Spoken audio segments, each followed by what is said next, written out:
guys. Alam mo, okay na guys. Makain na siya ng ano, lumot. Baka magmamahal ito mamaya guys.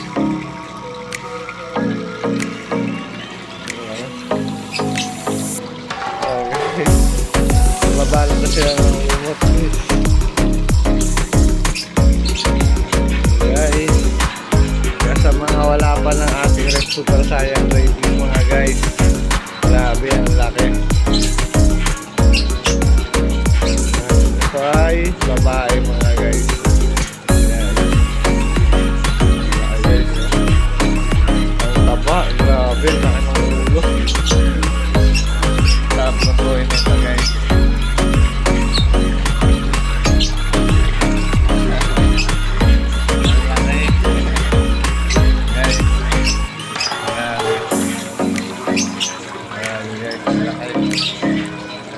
Babae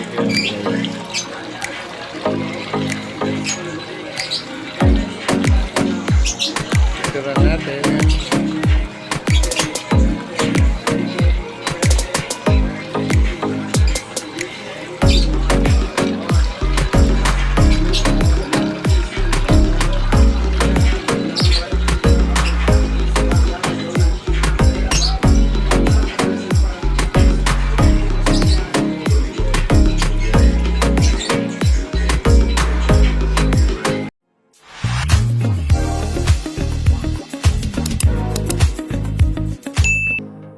Good morning mga guys, at may bagong tutorial na naman tayo. Ayan guys, dahil sa mga naranasan natin tungkol sa dayami. At ngayon naman wala na tayong makukuha ng dayami dahil tag-tanim pa lang ngayon. So wala pang tag-ani. Ayan, so wala na tayong dayami, kaya ang ginawa natin ngayon ay puro mga water plant mga guys. Ayan. Ayan ang ating bagong tutorial ngayon mga guys. Siya nga pa Oh my god. yung ating dayami yung nakaraan, so ilang buwan kong hindi pinalitan yun mga guys. At ginawa kong paugatan ng mga water lily. So may mga bago naman akong water plant, kaya ngayon tinanggal ko na yung aking mga dayami. So talagang putik na sila mga guys, para silang borak. Ganun na sila kadumi, pero hindi naman namatay yung ating mga alagang crayfish. Yan. Kaya ngayon may bago tayong tutorial tungkol sa pag-aalaga ng crayfish at kung paano magparami. Ayan mga guys, at kung ano yung mga kakainin ng mga ating alaga kahit hindi na tayo maglagay ng mga pagkain mga guys. So ito mga guys, naglagay ako ng lumot. Ay, so ayan na naman, may nagkadikit na naman mga guys. Ayan. Ayan. Kahit wala silang BDC guys. Yan. Mas okay sila kung walang BDC. So ayan mga guys, naglagay tayo ng lumot. Ito number 1 na kinakain nila mga guys. Kaya kung meron kayong mga makikitang lumot sa mga tabing lawa, ayan guys, kumuha na kayo guys, the best to. Kahit hindi na kayo magpakain ng crayfish nyo, ito pa lang guys, solve na sila guys. Yan, number 1 to, itong gusto ng mga alaga natin crayfish guys, yung lumot na ganito guys. Yan, ayan na nga sinasabi ko mga guys. Yan, nagdikit na sila. Yan, kaya sa mga gusto mag-alaga ng crayfish mga guys, kung meron man lang kayo makukuhanan ng mga ganitong lumot, kumuha na kayo o kaya bumili na kayo kung meron kayo mabibilihan. Mas dabis yan nilagay sa pan. So ito ngayon, natanggal na tayo ng mga dayami kasi wala na tayong makukuha ng dayami. So magtatanim pa lang ngayon sila ng dayami. Kaya yan guys, puro water plant muna yung ating nilagay. And okay yan mga guys, yung water plant na yan. Kinakain nila,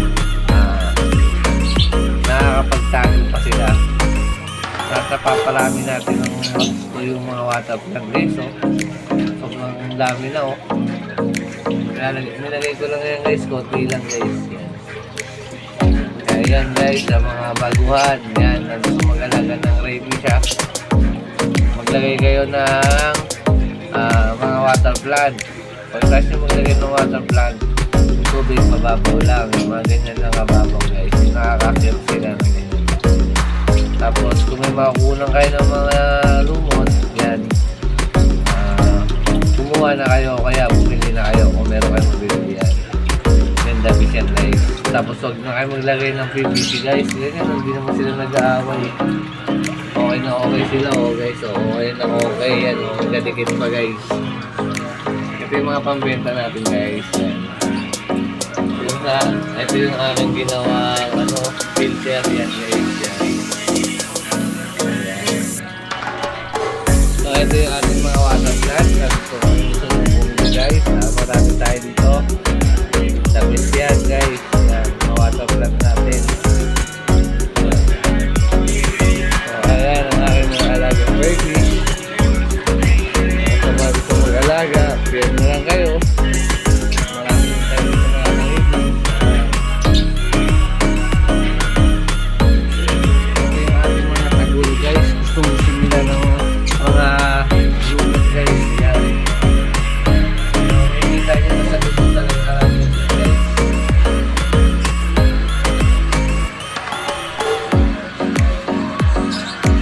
Yan, mahal makita kasi malilit guys. Yan, guys, nakain nila yan guys.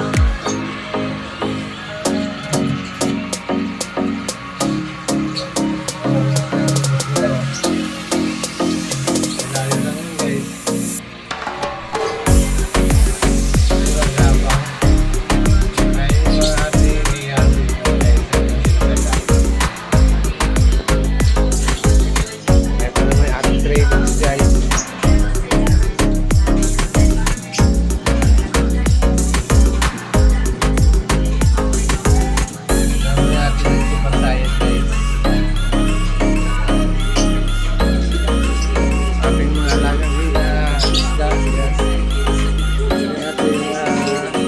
Sayang ready, kakamulit lang guys. Yan. 7 inches yan guys. Yan. Ang laki niya guys. Natin tilapia.